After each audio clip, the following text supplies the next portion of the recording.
Ever since the start of games having access to the internet, DLC has become more and more prevalent, for good and bad reasons. There's good DLC that actually expands onto the actual game itself. A bad DLC is either when, one, a DLC is kinda useless.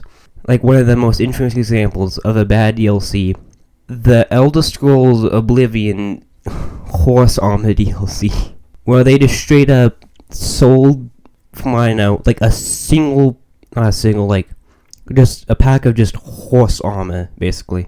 But there's also a different type of DLC. A DLC that's almost mandatory, you have to buy it. And you end up spending more than the standard $60, $70, even $80 that you originally spent on it. But to start, let's go over one of the biggest examples of a game series where you almost have to buy the DLC. The Sims.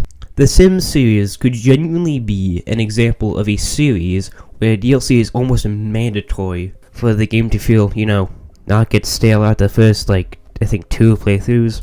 Genuinely playing the base game Sims feels like you're playing a demo of a game. It doesn't feel like you're actually playing The Sims. It feels like you're playing the demo of it. But to look back, let's go and see the first game in the series, The Sims 1. Created by Will Wright and Maxis at the start of the 2000s for the PC. The Sims was a spin-off to the SimCity series of city building games, and was a pioneer of the life sim genre as a whole. Well, yes, there technically was life sim games before The Sims. They weren't really on the same level. You see, pretty much every other life sim game before The Sims was closer to an actual game or an adventure game. Most of them had a gimmick. For example, something could be a farming game. But where The Sims changed everything, it wasn't just a simple farming game or basically just an adventure game we have to eat occasionally. It was an actual family simulator. It was an actual life simulator.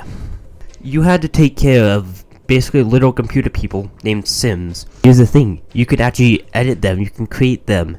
You can arrange them yourself with people you know, or you can create a family for just random crap, random characters, ranging from fictional characters to William Howard Taft. It was just a smash hit. And if you didn't know already, guess who owns the Sims series? Electronic Arts, or EA, the main developer of The Sims. And you don't get nominated for America's least favorite company for no reason. And for the very first Sims game, they had a total of 8 expansions that added different content to the game. And guess what? I can excuse this. This was the very first game in the series. The first game can get away with a lot of things. It's still learning to stand up or not doing a backflip off the couch. But a few years later, The Sims 2 released, and started a trend of all the Sims DLCs having a certain theme like pets, college, city, family, and more. That doesn't sound bad on paper, but if you actually look at the content that's in each pack, it's kind of confusing. There's expansions that actually add a lot to the gameplay, like college or seasons.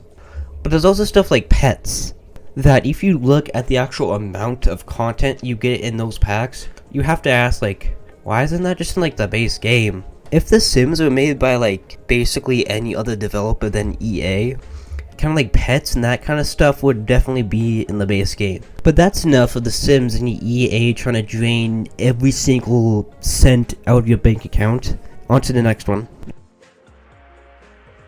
Now, before I start on this one, I must disclose that this one's a lot more tame than The Sims. Most fighting games, you can get perfectly along with just the base game roster. But if you really want to get into fighting games, you could genuinely be at a disadvantage if you don't buy just all of the fighters, all of the stages. Especially one example being Smash Brothers. In total, out of the 5 Smash Bros games, the only 2 that have DLC, Smash for Wii U and Smash Bros Ultimate, I'm not joking when I say this, both of the most powerful characters in that game, the best characters to play, Bayonetta and Minecraft Steve, are both DLC fighters, so you have to pay $5 to use them. The fact that it happened twice in a row at this point, I wouldn't be surprised if the next Smash Bros game, the most powerful and best character in that game is DLC. Another big part of it is basically just all DLC for games that have big multiplayer scenes suffers a lot from FOMO, or fear of missing out. There's always just something that like claws at you when you see everyone else having like full rosters while you only own like half of the DLCs. So it kind of keeps just bugging at you until you finally cave in and buy all of the DLCs. But as I said earlier, this isn't really as big of a deal per se as like The Sims. But like you have to buy like a lot of the expansions to play like a full game. But it's still like a big part if you actually want to get into fighting games. To conclude this video, DLCs are both a blessing and a curse. They can either expand on the game, making it even better, or it's another reason for EA to drain even more money out of your bank account.